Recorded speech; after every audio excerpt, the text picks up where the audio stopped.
In this segment, Stephen A. and Max Kellerman they're gonna discuss the severity and I guess the fallout with Steph Curry hurting his ankle yesterday against the Spurs. Steph Curry does have a history with hurting his ankles early in his career. It almost ended his career, but he was able to bounce back, and he has not really had really significant problems with his ankles of late. But yesterday he hurt his ankle, and they're gonna discuss whether the Warriors are vulnerable to the Houston Rockets. On the road, gentlemen. Good morning. Good morning, good morning. How y'all doing? Good morning. I'm lovely. Let's get into it, guys. About last What's up? night, the Warriors finished the game on a 17-6 run to beat the Spurs, but will be without Steph Curry for at least the next two games after he twisted his ankle Thursday. Kevin Durant picking up the slack, though, scoring 37. Obviously, this has been a chronic injury for Curry, but Stephen A., is this what But it has not been a chronic injury of late for Curry. Yeah, early in his career it was a chronic problem, but he has not had real problems with his ankle since then. I think that it was his second or third year in the league. He missed some significant times with his ankles on and off. But as of late, I don't know what Marley talking about, but as of late, he has not had problems with his ankles. it would take for the Rockets to beat them? It would help, no doubt about it. But I'm not gonna even without Steph Curry, I'm not going to just concede that the Rockets would win the West, and that's And I want to say this: why Max Kellerman making those gestures. Even without Steph Curry, I still pick Golden State to beat the Rockets because the simple fact, Golden State has three guys that can get you 30, 40, 50 points on any given night because of their shooting and being able to penetrate. Kevin Durant and Steph Curry, even without Steph Curry, you still got Klay Thompson. Klay Thompson has taken a bit of a back seat since Kevin Durant has gotten there. He doesn't assert himself in the offense. He lets Kevin Durant and Stephen Curry be the lead dogs. So he has taken not a significant step back, but he has taken a step back. People got to fail to realize that before Kevin Durant got there, it was called the Splash Brothers with Curry and Klay Thompson lighting up the NBA. So even without Stephen Curry, I still pick the Rockets. I still pick the Warriors to beat the Rockets. What have the Rockets proven in the playoffs? Nothing. What has James Harden and Chris Paul proven in their careers in the playoffs? They have not proven they can get over the hump. So I'm gonna still pick Golden State, even without Steph Curry and even without a healthy Steph Curry, to win the whole thing, to win the title, not just beat the Rockets. no disrespect to the Houston Rockets. It's about the Golden State Warriors. I'm looking at a guy like Klay Thompson, and I just am of the mindset that this is a guy that is just not appreciated. We know the superstar that Kevin Durant is. We know that. There is no debating that, no question about it, okay? Chemistry and cohesive. And people got to realize just what Stephen A. just said. Stephen A. is correct. People forget about how good Kevin Durant is. Kevin Durant is a former MVP of the league. Kevin Durant, he's been to the finals twice. I know he lost to LeBron James the first time he got to the finals. I think he was 25 years old. That's when they had Russell Westbrook and James Harden. They was all in their prime, young guys. So I do agree with Stephen A. People forget just how good Kevin Durant is because he's on the Golden State Warriors. None of those guys really are trying to, take the lead and score a bunch of points. They're just playing in their system, and their system is a great system that Steve Kerr got them playing in. This comes into play because a vast majority of these guys on the Warriors have been playing together for years, and David West has fit in nicely along with Swaggy P. Nick Young coming off the bench and providing a spark from the perimeter. But the third wheel on the Golden State Warriors is Klay Thompson. And that's the whole premise of my argument. And that's correct. Klay Thompson is the third wheel. Klay Thompson is the guy that scored 60 points in the game. I believe he scored on a couple occasions. He scored 25 or more in a quarter. So Klay Thompson can get really, really hot.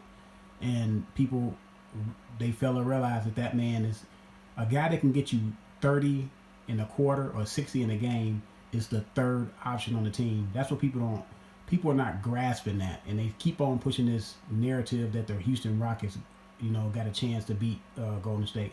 Do they have a chance? I give them a slim chance. But the Houston Rockets have not proven anything to me to say that they're going to beat the Golden State Warriors. They will have to show me they can do it. I really think people do not appreciate how great this guy is as a shooter.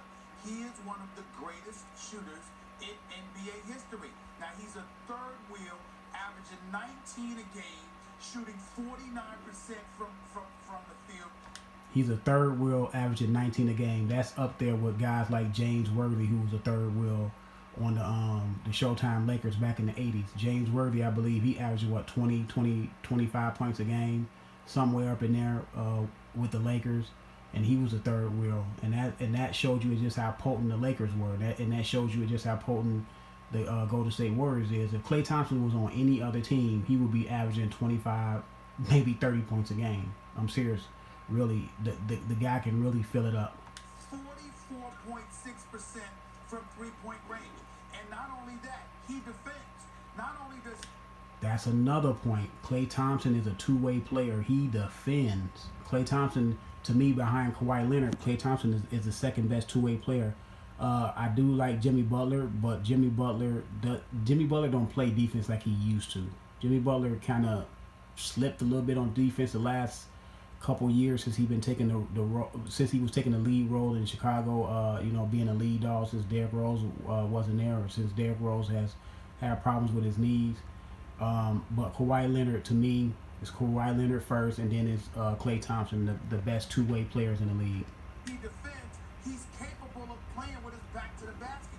And I believe they're right eye level, him and Kawhi Leonard, because Kawhi Leonard is not as gifted on offense as Klay Thompson, and Klay Thompson is not as gifted on defense. But by those guys having their strong attributes, with Klay Thompson being more potent on offense and Kawhi Leonard being more potent on defense, it puts them right there with each other. I wouldn't even pick one over the other. I would just say they're both on the even par.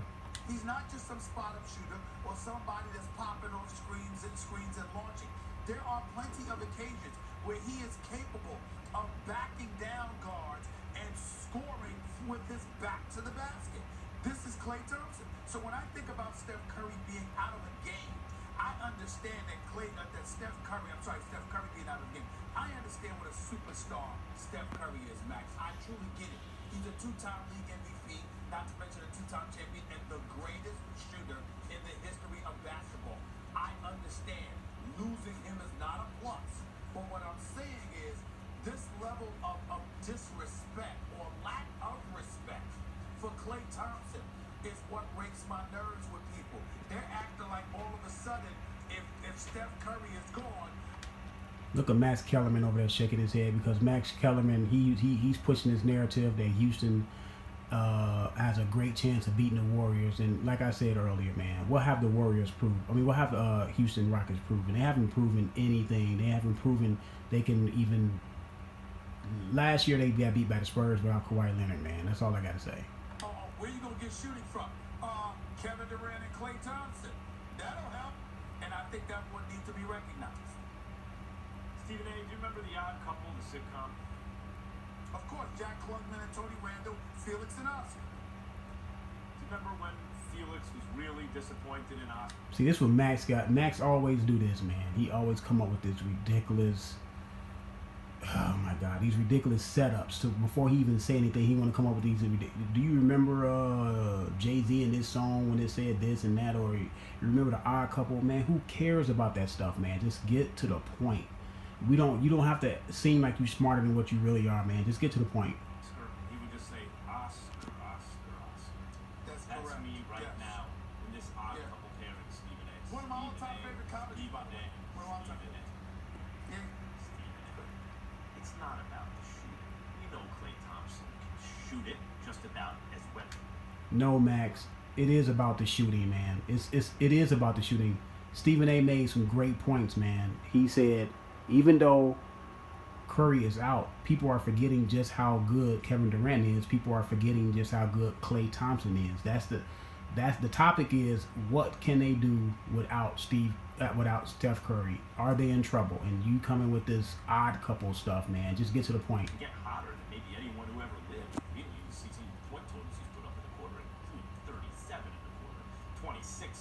It's ridiculous. But what makes the Golden State Warriors go? What makes their offense go? It's they have a dribble penetrator in Steph Curry who has infinite range.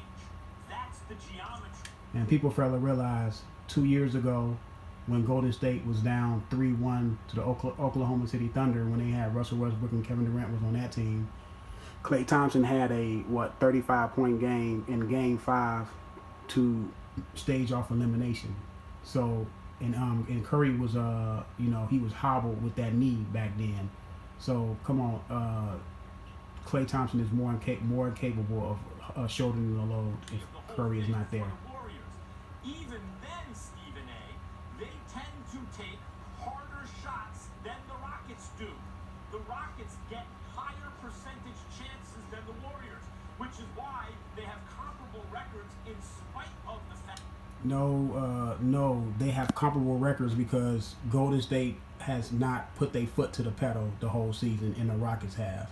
So, look, the Rockets won't get as open looks as you talking about in the playoffs because there will be a thing called a scouting report. Teams have a scouting report. That's why when you go to the playoffs, shots are harder, games are harder because guys are playing the same teams, and you have a scouting report. Guys will not get the shots that they want in rhythm in the places they want them in for a majority of the game. They will have to be more creative and do other things to score. The Warriors shoot it better because they have Steph Curry and Klay Thompson and Draymond Green. The Rockets have, as I've been belaboring this point the last couple of days, two elite dribble penetrators who can not only take you off the dribble but can also shoot it. How asinine is that statement? So what do the Warriors have? They have Kevin Durant. Kevin Durant can penetrate. Kevin Durant is a bad boy. Kevin Durant can get the job done. Like, Curry is not out for the season. You got like Curry's out for the season. Curry can penetrate and get to the cup anytime he wants to. So, Max Kellerman just trying to push a narrative that the Houston Rockets got a chance to beat Golden State, man. That's all that is. Decision makers and finishers. The Golden State Warriors have one of those guys, and he is the key to the engine of the. You see how much he don't know about basketball, and this man is on TV. He said Golden State has one guy that can penetrate and get to the cup. Kevin Durant is better than Chris Paul. Kevin Durant is better than James Harden. He dribbles to the hole and gets to the cup and will finish on you. Stephen Curry, in my opinion, is better than Chris Paul. Stephen Curry, I will take Stephen Curry over James Harden as well. So what are you talking about, Max? Max, you need to stick to boxing, man, and you don't know a whole lot about boxing. But I'll take you to school on boxing, too. Entire team. Now you're going to say the Golden State Warriors have none of those guys? That means they also have no chance to beat the Rockets 4 out of 7. Stephen A., even with Steph Curry, I think we're about at the point where we need to start asking, not can the Rockets beat the Warriors, but can the Warriors beat the Rockets? But without Steph Curry, who's going to do that job? Because it's a job you need done. Who's going to do that job? Well, I'm sorry, Matt Kellerman. Is this just dude, Kevin Durant? I mean, I guess he all right. See, Max, look, you just got caught up. Now you're trying to relegate it to a point guard. No, the point of the matter is this. Max don't know a whole lot about basketball. Just leave it alone. Curry and Durant both can get to the hole. Yes, James Harden and Chris Paul can penetrate to the hole. But the Golden State Warriors when they have that series, the Golden State Warriors will have the three best players on the floor. Period, point blank. And they have proven that they can win a championship together. Period, point blank. And the Rockets have not proven anything. Period, point blank. So, Max, you can keep pushing this narrative that the Rockets going to beat them. Okay, that's your opinion. But your opinion to me is... Man, just Max need to stick to boxing. I'm out on this one.